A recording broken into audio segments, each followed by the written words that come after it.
Alright, so ever since I've owned this truck, I've always had a little bit of an uneven tire wear issue. This side, as you can see, perfectly fine. This side has got some wear to it. Now I'm attributing that to a poor alignment since it's got all this cupping and uneven wear and back and forth motion, but I can't get it aligned unless I have good joints on here. That's not a very good joint. The boots are cracking, and that means the joint isn't long for this world, especially with winter coming up. So we're just going to fix this real quick.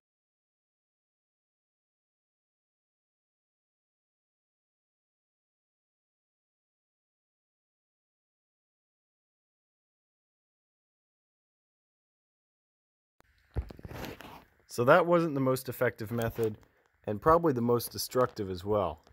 I'm not going to be using any of these nuts, but I did strip out that castle nut a little bit by not tightening it down enough.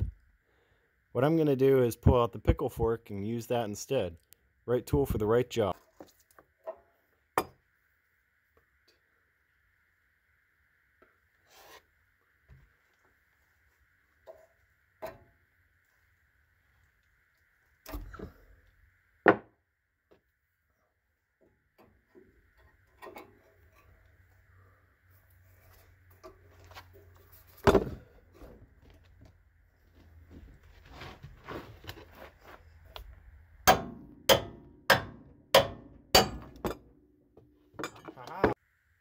So I caught this one at a good time. The boot had disintegrated, but I'm not seeing...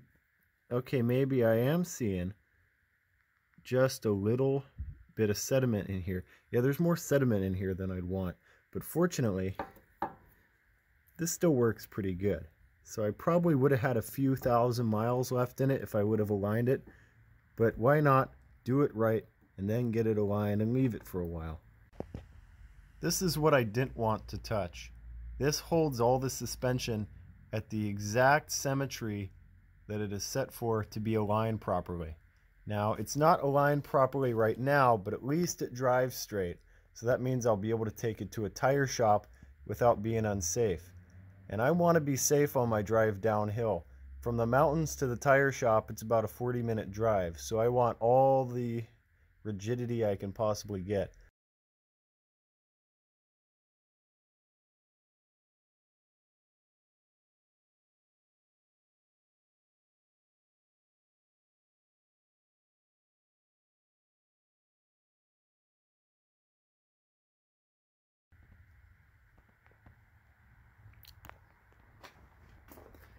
As you can see, I have the inner and the outer ball joints that match the old ones. But there's a few things missing. I gotta get these parts right here, and I'm not quite sure if I want to reuse the old ones. So I got the shackles and the parts I'm supposed to use to hold this together. What I'm going to do is unscrew each one of these and count how many full turns it takes to unscrew them. So I can screw the new ones back in and they will be somewhat lined up with the geometry of the old ones.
So what I've done now is I've got everything apart except for this little guy. But what I'm going to do is, while this is still fresh in my memory and I haven't sprayed crap all over this yet, I'm going to thread in my tie rod inner and outers. So this looks like madness, but in reality it is controlled madness. What I got here is what we actually need to do the job. See, this thread's on. The other one I got yesterday was a little bit too big and it wouldn't work. So we're going to put this bad boy.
That was an old Zerk. I don't like reusing parts, but if the kit comes without a Zerk on one of them and not all the others like it should, then of course I will reuse parts. An old Zerk is better than no Zerk. And what I'm probably going to do, since all these still lube, all the Zerks are still good, I'm probably going to save these Zerks and clean them off and have them in my toolbox if I ever need to switch a Zerk out. When you've got your truck up in the air and you're taking off the outer tie rod ends and inner tie rod ends, it's good to check the rest of the components on your truck too. I just checked the brakes. The brakes are great. Every bushing and bearing and everything and the ball joints and the arms and everything looks okay. It looks rusty, but believe it or not, everything down there is in perfect condition, especially for a 27-year-old truck that gets used every week, sometimes every day.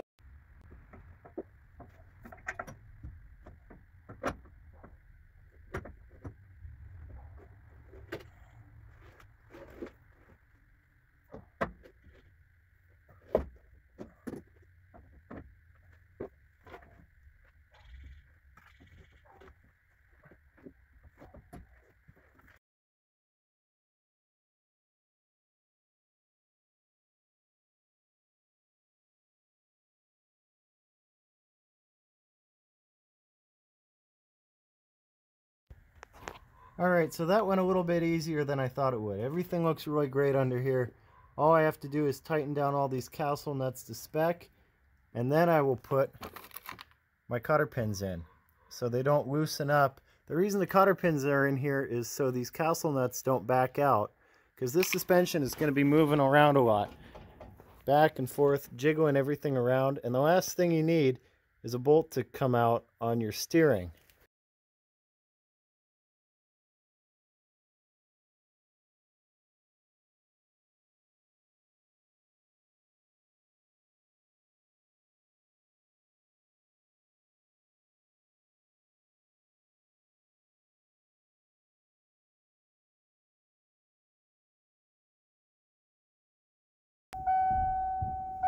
I'm turning the wheel back and forth so I can feel any resistance or popping or anything out of the ordinary. It feels super smooth. So as you can see, it's not really apparent on the camera, but those tires are facing apart quite a bit, mostly on the passenger side.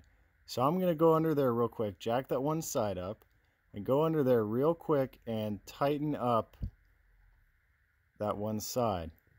So I just adjusted this a few turns right in there. I untightened it with the socket.